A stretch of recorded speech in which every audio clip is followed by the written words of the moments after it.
Welcome to Fun Facts Daily, your source for just the good stuff. Monday through Friday, we're bringing fun facts and news you can use, all carefully curated to uplift and inform. So give yourself a break, relax, and learn something awesome in just a few minutes every day. Hi everyone, I'm your host Kyle Wood. Today, we'll be learning all about shoes. But before we get into the facts, let's warm up our brains with a little challenge to see if you can tell truth from fiction. Consider this. High-heeled shoes were originally designed for men and were a symbol of masculinity and status. What do you think? Is that an actual fact or too good to be true? Take some time to think about it. I'll reveal the truth at the end of this episode.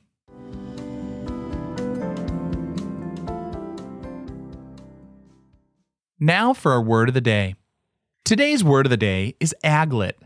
An aglet is that small plastic or metal sheath at the end of a shoelace or cord.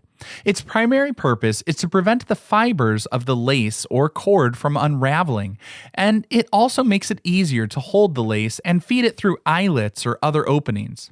The word aglet comes from the Middle French word aiguillette, which means small needle or pin, derived from aiguille, which means needle. This makes perfect sense because an aglet functions much like a sewing needle, guiding the lace through the holes on the shoes.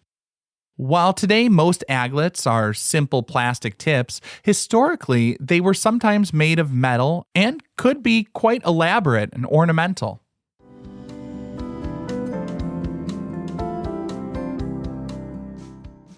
Now for today's high five, our top 5 fun facts about shoes.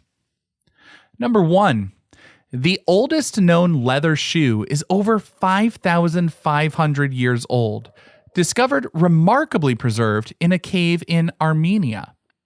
This ancient moccasin-like shoe, known as the Areni I shoe, was found by archaeologists in 2008. It was made from a single piece of cowhide shaped to fit the wearer's foot and was laced along seams at the front and back. The shoe was stuffed with grass, possibly as an insulator or to maintain its shape, and was radiocarbon dated to around 3500 BCE. This makes it older than Stonehenge and even the Egyptian pyramids. The shoe was likely worn on the right foot and is roughly equivalent to a modern woman's US size 7. The cool, dry conditions of the cave, along with a covering of sheep dung, helped to preserve it so exceptionally well for millennia. Its discovery provided invaluable insights into the shoemaking techniques and daily lives of people from that era. Number 2. The first pair of sneakers designed specifically for left and right feet didn't appear until 1818 in the United States. Before the early 19th century, most shoes were made on straight lasts, meaning there was no difference between the left and right shoe. They were identical. This undoubtedly made for a less comfortable foot. The concepts of rights and lefts in footwear emerged gradually, but the first rubber-soled shoes, which were the precursor to modern sneakers and were called plimsolls, started to be manufactured with this distinction. These early athletic shoes, often with canvas uppers and rubber soles, were a significant step forward in comfort and practicality for leisure and sports. The term sneakers reportedly came about because the rubber soles allowed wearers to walk around quietly or sneak, unlike the hard-soled dress shoes of the time. Just imagine the discomfort of wearing those old shoes that didn't conform to the natural asymmetries of your feet. Number 3. Basketball star Chuck Taylor was a trailblazer for athlete-endorsed sneakers, lending his name to a shoe that's still iconic today. While celebrity endorsements are common now, back in the early 20th century, it was a novel concept. In 1921, Converse hired basketball player Charles Chuck Taylor as a salesman and ambassador. He traveled across the United States promoting the Converse All-Star basketball shoe, which had been introduced in 1917. Taylor suggested design changes to improve the shoe's flexibility and support, and by 1932, his signature was added to the All-Star ankle patch, officially making it the Chuck Taylor All-Star. This marked one of the earliest and most successful instances of an athlete endorsing and having their name become synonymous with a specific shoe model, paving the way for countless future collaborations.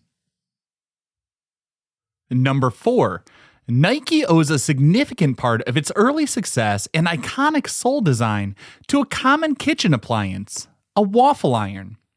This surprising innovation came from Nike co-founder Bill Bowerman, who was also a track and field coach at the University of Oregon. In the early 1970s, Bowerman was determined to create a running shoe that was lighter and had better traction on various surfaces, especially the new artificial track at Hayward Field.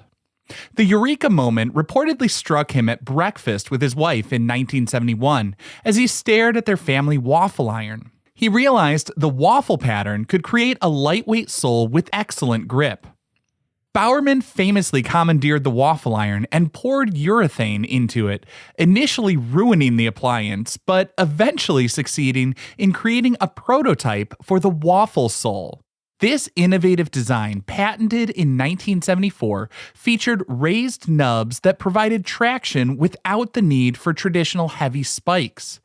The Waffle Trainer became a bestseller and revolutionized athletic footwear, helping to propel the fledgling company into the global sportswear giant Nike that we know today.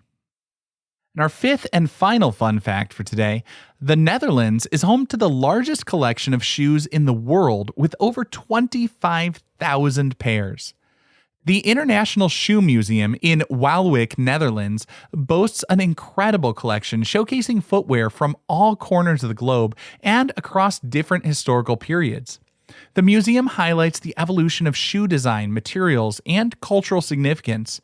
From ancient sandals to futuristic designs, the collection offers a comprehensive look at how shoes reflect societal changes, technological advancements, fashion trends, and even individual identities.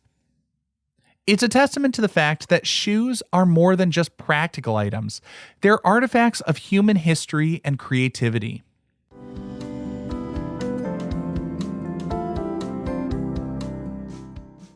Now for some news you can use. Want to keep your shoes smelling fresh without resorting to harsh chemical sprays? Try using dry tea bags. Place a couple of dry tea bags into your shoes and leave them overnight. Black tea works particularly well due to the tannins. The tea bags are naturally absorbent and will help to soak up moisture and neutralize odors. The tannins in the tea bags also help to kill bacteria, which are often the source of unpleasant smells. It's a simple, inexpensive, and natural way to deodorize your footwear.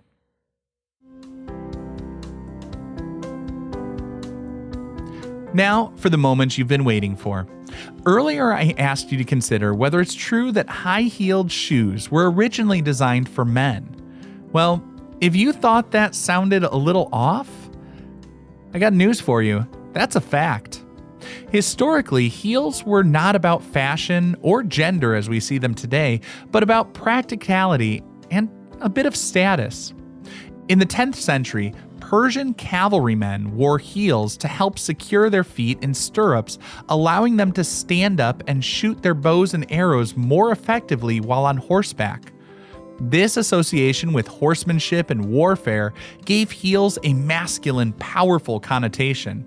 European aristocrats later adopted heels in the late 16th and 17th centuries to appear taller and more formidable, and it was a clear marker of wealth and status, as only those who didn't need to do manual labor could afford to wear such impractical footwear for daily life. It wasn't until later that women began wearing heels, and eventually men largely abandoned them as they became increasingly associated with female fashion. I hope you enjoyed learning a little bit about shoes with me today. And if you did, please do me a favor, leave a kind rating or review on Apple Podcasts, Spotify, Good Pods, or wherever you're listening. And be sure to follow Fun Facts Daily and tune in every weekday for even more fun facts. Fun Facts Daily is an Airwave Media podcast. It was written, recorded, mixed, and edited by me, Kyle Wood. Thanks for sharing a part of your day with me. Be sure to follow Fun Facts Daily on your favorite podcast app so you can keep the good stuff coming your way every day. And if you like the show, please do me a favor and leave a kind rating, review, or just tell your friends about it.